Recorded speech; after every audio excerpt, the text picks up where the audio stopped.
Davanagere by ಎಲೆಕ್ಷನ್ನಲ್ಲಿ Congress ಪಕ್ಷದ ಸೋಲಿಗೆ ಕಾಂಗ್ರೆಸ್ ಪಕ್ಷದ ಮುಸ್ಲಿಂ ಸಮುದಾಯದ ಮೂವರು ಪ್ರಭಾವಿ ನಾಯಕರು ಷಡ್ಯಂತ್ರ ರೂಪಿಸಿದ್ದಾರೆ ಎನ್ನುವಂತಹ ಗುರುತರ ಆರೋಪವನ್ನು ಅದೇ ಪಕ್ಷದ ಮುಸ್ಲಿಂ ಸಮುದಾಯದ ಮುಖಂಡರಾದಂತಹ ರಿಜ್ವಾನ್ ಅರ್ಷದ್ ಮತ್ತು ಸಲೀಂ ಅಹಮದ್ ಮಾಡಿದ್ದಾರೆ. ಪತ್ರಿಕಾಗೋಷ್ಠಿಯಲ್ಲಿ ರಿಜ್ವಾನ್ ಅರ್ಷದ್ ಮತ್ತು ಸಲೀಂ ಅಹಮದ್ ಅಲ್ಲದೆ ಬೇರೆಯವರು ಇದ್ದರು. ಆಸಿಫ್ ಪಠಾಣ್, MLC ಬಿಲ್ಕಿಸ್ ಬಾನು ಅವರೆಲ್ಲ ಇದ್ದರು. ಆದರೆ ಸಲೀಂ ಅಹಮದ್ ಮತ್ತು ರಿಜ್ವಾನ್ ಅರ್ಷದ್ ಮಾಡಿರುವಂಥ ಆರೋಪಗಳು ಬಹಳ ಗಂಭೀರವಾಗಿವೆ. ರಿಜ್ವಾನ್ ಅರ್ಷದ್ ಏನು ಹೇಳಿದ್ದಾರೆ, ಟಿಕೆಟ್ ಕೊಡುವಂಥ ಸಂದರ್ಭದಲ್ಲಿ ಒಳಗಡೆ ಒಪ್ಪಂದ ಆದಾಗ ಇದ್ದವರು ಒಪ್ಕೊಂಡಿದ್ದವರು ಹೊರಗಡೆ ಬಂದು ಪಕ್ಷ ವಿರೋಧಿ ಚಟುವಟಿಕೆಯನ್ನು ಮಾಡಿದ್ದಾರೆ ಅಂತ ಹೇಳಿದ್ದಾರೆ. ಸಲೀಂ ಅಹಮದ್ ಮೂವರು ಪ್ರಭಾವಿ ಮುಸ್ಲಿಂ ನಾಯಕರು ಷಡ್ಯಂತ್ರವನ್ನು ರೂಪಿಸಿದ್ದಾರೆ ಅಂತ ಹೇಳಿದ್ದಾರೆ. ರಿಜ್ವಾನ್ ಅರ್ಷದ್ ಅವರಾಗಲಿ ಸಲೀಂ ಅಹಮದ್ ಅವರಾಗಲಿ ಯಾರ ಹೆಸರನ್ನೂ ಹೇಳಿಲ್ಲ. ಆದರೆ ನಾನು ಹೇಳ್ತೀನಿ ಕೇಳಿ. ಅವರು ಟಾರ್ಗೆಟ್ ಮಾಡಿರಿ ಹೇಳಿರುವಂಥದ್ದು ಸಚಿವ ಜಮೀರ್ ಅಹಮದ್ ಖಾನ್, MLC ನಸೀರ್ ಅಹಮದ್, MLC ಅಬ್ದುಲ್ ಜಬ್ಬಾರ್ ಅವರ ಬಗ್ಗೆ. ಇವರ ಮೂರು ನಾಯಕರ ಪೈಕಿ ಯಾರ್ಯಾರ ಪಾತ್ರ ಏನೇನು ಅನ್ನೋದನ್ನು ಕೂಡ ಹೇಳ್ತೀನಿ. ಜಮೀರ್ ಅಹಮದ್ ಖಾನ್ ಅವರ ಮೇಲೆ ಯಾಕೆ ಇವರು ಟಾರ್ಗೆಟ್ ಮಾಡಿದ್ದಾರೆ ಮತ್ತು ಅವ್ರ ವಿರುದ್ಧ ದೂರನ್ನು ಕೊಟ್ಟಿದ್ದಾರೆ ಅಂದರೆ, ಹೈಕಮಾಂಡ್ಗೆ ಜಮೀರ್ ಅಹಮದ್ ಖಾನ್ ಟಿಕೆಟ್ ತೆಗೆದುಕೊಳ್ಳುವಂಥ ವಿಷಯದಲ್ಲೇ ಸಮಸ್ಯೆಯನ್ನು ಸೃಷ್ಟಿ ಮಾಡಿದರು, ಗೊಂದಲವನ್ನು ಸೃಷ್ಟಿ ಮಾಡಿದರು. ಟಿಕೆಟ್ ಕೇಳಿ ಸರಿ, ಆದರೆ ಕೇಳಿದ ರೀತಿ ಸರಿಯಿಲ್ಲ. SS ಮಲ್ಲಿಕಾರ್ಜುನ್ ಜೊತೆಗಿನ ಈಗೋ ಕಾರಣಕ್ಕೆ ಜಮೀರ್ ಅಹಮದ್ ಖಾನ್ ಕಡೇ ದಿನವರೆಗೂ ಪ್ರಚಾರಕ್ಕೆ ಬರಲಿಲ್ಲ. ಅಷ್ಟು ಮಾತ್ರ ಅಲ್ಲ, ಅಷ್ಟಾಗಿದ್ದರೆ ಸಮಸ್ಯೆನೂ ಆಗ್ತಿರಲಿಲ್ಲ. ಜಮೀರ್ ಅಹಮದ್ ಖಾನ್ ಅವರ ಮೇಲೆ ಇನ್ನೊಂದು ಪ್ರಮುಖವಾದಂತಹ ಗುರುತರವಾದಂತಹ ಆರೋಪ ಇದೆ. ನಿನ್ನೆ ನಾನು ನಿಮ್ಗೊಂದು ವಿಡಿಯೋ ಮಾಡಿದ್ದೆ, ಕಾಂಗ್ರೆಸ್ ಗೆಲುವಿಗೆ SDPI ಕಂಟಕವಾಗತ್ತಾ ಅಂತ.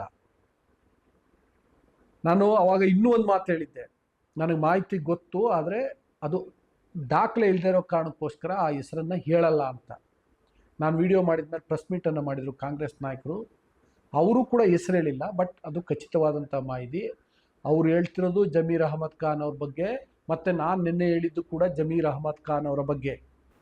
ಜಮೀರ್ ಅಹಮದ್ ಖಾನ್ ಅವರು SDPI ಅಭ್ಯರ್ಥಿ ಅಫ್ಜರ್ ಕೊಡ್ಲಿಪೇಟೆ ಅವರಿಗೆ ಧನ ಸಹಾಯ ಮಾಡಿದ್ದಾರೆ, ಫಂಡ್ ಮಾಡಿದ್ದಾರೆ ಅಂತ. ಈಗ ಕಾಂಗ್ರೆಸ್ ನಾಯಕರು ಹೇಳಿದ್ರಲ್ಲ ಷಡ್ಯಂತ್ರ ಅಂತ. ಷಡ್ಯಂತ್ರ ಅಂದ್ರೆ ಏನು ಪಾಲಿಟಿಕ್ಸಲ್ಲಿ? ಎದುರಾಳಿ ಅಭ್ಯರ್ಥಿಗೆ ಅಥವಾ ವಿರೋಧ ಪಕ್ಷದ ಅಭ್ಯರ್ಥಿಗೆ ಸಹಕಾರ ನೀಡೋದು. ಸಹಕಾರ ನೀಡೋದು ಅಂದ್ರೇನು? ಒಂದು ದುಡ್ಡು ಕೊಡೋದು, ಇನ್ನೊಂದು ಮತಗಳನ್ನು ಟ್ರಾನ್ಸ್ಫರ್ ಮಾಡಿಸೋದು. ಜಮೀರ್ ಅಹಮದ್ ಖಾನ್ ಅವರ ಮೇಲೂ ಕೂಡ ಈಗ ಕೇಳಿಬರ್ತಿರೋದು ಅಂಥದೇ ಗುರುತರವಾದಂಥ ಆರೋಪ, SDPI ಅಭ್ಯರ್ಥಿಗೆ ಫಂಡ್ ಮಾಡಿದ್ದಾರೆ ಅಂತ. ಅಷ್ಟೇ ಅಲ್ಲ, SDPI ಪರವಾಗಿ ಕೆಲಸ ಮಾಡಲಿಕ್ಕೆ ಬೇರೆ ಬೇರೆ ಕಡೆಯಿಂದ ಅಲ್ಲಿಗೆ ಹುಡುಗರನ್ನ ಕಳಿಸ್ಕೊಟ್ಟಿದ್ದಾರೆ ಅನ್ನುವಂಥ ಆರೋಪ ಕೂಡ ಕೇಳಿಬರ್ತಿದೆ. ಇದಕ್ಕೆ ಸಂಬಂಧಪಟ್ಟಂತೆ ಹೈಕಮಾಂಡ್ಗೆ ದೂರನ್ನು ಕೊಟ್ಟಿದ್ದಾರೆ. ಎರಡನೇದು, ನಸೀರ್ ಅಹಮದ್ ಖಾನ್ ಅವ್ರ ಮೇಲೆ ಏನಪ್ಪ ಆರೋಪ ಅಂದರೆ, ಕ್ಯಾಂಡಿಡೇಟ್ ಮಾಡುವಾಗ ಅಬ್ದುಲ್ ಜಬ್ಬಾರ್ ಒಂದೇ ಹೆಸರನ್ನು ಹೇಳಿದ್ರು. ನಾವು ಹೆಸರನ್ನು ಪ್ರಪೋಸ್ ಮಾಡಬಾರ್ದಿತ್ತು ಕಾಂಗ್ರೆಸ್ ಹೈಕಮಾಂಡ್ಗೆ, ರಾಜ್ಯ ಕಾಂಗ್ರೆಸ್ ನಾಯಕರಾದಂಥ ಸಿದ್ದರಾಮಯ್ಯ, DK ಶಿವಕುಮಾರ್ ಅವ್ರಿಗೆ ಮತ್ತು ಸ್ಥಳೀಯ ನಾಯಕರಾದಂತಹ ಜಿಲ್ಲಾ ಉಸ್ತುವಾರಿ ಸಚಿವರಾದಂತಹ SS ಮಲ್ಲಿಕಾರ್ಜುನ್ ಅವ್ರಿಗೆ ಬಿಡಬೇಕಿತ್ತು. ನೋಡಿಯಪ್ಪ, ಟಿಕೆಟನ್ನು ಮುಸ್ಲಿಮರಿಗೆ ಕೊಡಿ, ಮುಸ್ಲಿಮರ ಪೈಕಿ ನೀವು ಯಾರಿಗಾದ್ರೂ ಕೊಡಿ ಅಂತ ಹೇಳಬೇಕಿತ್ತು. ಆದರೆ ಹಿರಿಯರಾದಂತಹ ಮುಖ್ಯಮಂತ್ರಿಗಳ ರಾಜಕೀಯ ಕಾರ್ಯದರ್ಶಿಯೂ ಆದಂತಹ ನಸೀರ್ ಅಹಮದ್ ಆ ಕೆಲಸವನ್ನು ಮಾಡಲಿಲ್ಲ. ಅವ್ರದ್ದೊಂದು ಟ್ರೂಫು ಜಮೀರ್ ಅಹಮದ್, ನಸೀರ್ ಅಹಮದ್ ಮತ್ತು ಅಬ್ದುಲ್ ಜಬ್ಬಾರ್. ಆ ಸಿಂಡಿಕೇಟ್ ಕಾರಣಕ್ಕೆ ಆ ಸಿಂಡಿಕೇಟ್ನ ಸದಸ್ಯರಾದಂಥ ಅಬ್ದುಲ್ ಜಬ್ಬಾರ್ ಹೆಸರನ್ನು ಹೇಳಿದರು. ಆ ಮೂಲಕ ಮುಸ್ಲಿಂ ಸಮುದಾಯಕ್ಕೆ ಅನ್ಯಾಯ ಮಾಡಿದ್ರು ಅಂತ ಹೇಳ್ತಿದ್ದಾರೆ. ಅದು ಕೂಡ ಷಡ್ಯಂತ್ರದ ಭಾಗ ಅನ್ನುವಂಥ ದೂರು ಕೇಳಿಬರ್ತಿದೆ. ಇನ್ನು ಮೂರನೇದು, ಅಬ್ದುಲ್ ಜಬ್ಬಾರ್ ಅವರು ಸ್ವತಃ ಟಿಕೆಟ್ ಆಕಾಂಕ್ಷಿ ಆಗಿದ್ದ ಕಾರಣಕ್ಕೆ, ಟಿಕೆಟ್ ಸಿಗದೇ ಇರುವ ಕಾರಣಕ್ಕೆ ಕಡೆ ದಿನವರೆಗೂ ಪ್ರಚಾರಕ್ಕೆ ಬರಲಿಲ್ಲ, ಅಂತರವನ್ನು ಕಾಪಾಡಿಕೊಂಡ್ರು. ಅವರು ಅಂತರ ಕಾಪಾಡಿಕೊಂಡಿದ್ದರಿಂದ ತಪ್ಪು ಸಂದೇಶ ಹೋಯಿತು. ಅದು ಸೋಲಿಗೆ ಕಾರಣ ಆಗತ್ತೆ, ಸೋತ್ರೆ ಅನ್ನುವಂಥದ್ದು ಈಗ ಅವ್ರ ಮೇಲಿರುವಂಥ ಆರೋಪ. ಸೊ ಈಗ ಈ ಮೂರೂ ಜನದ ಮೇಲೆ ಈ ರೀತಿಯ ಆರೋಪವನ್ನು ಹೈಕಮಾಂಡ್ಗೆ ಮಾಡಲಾಗಿದೆ.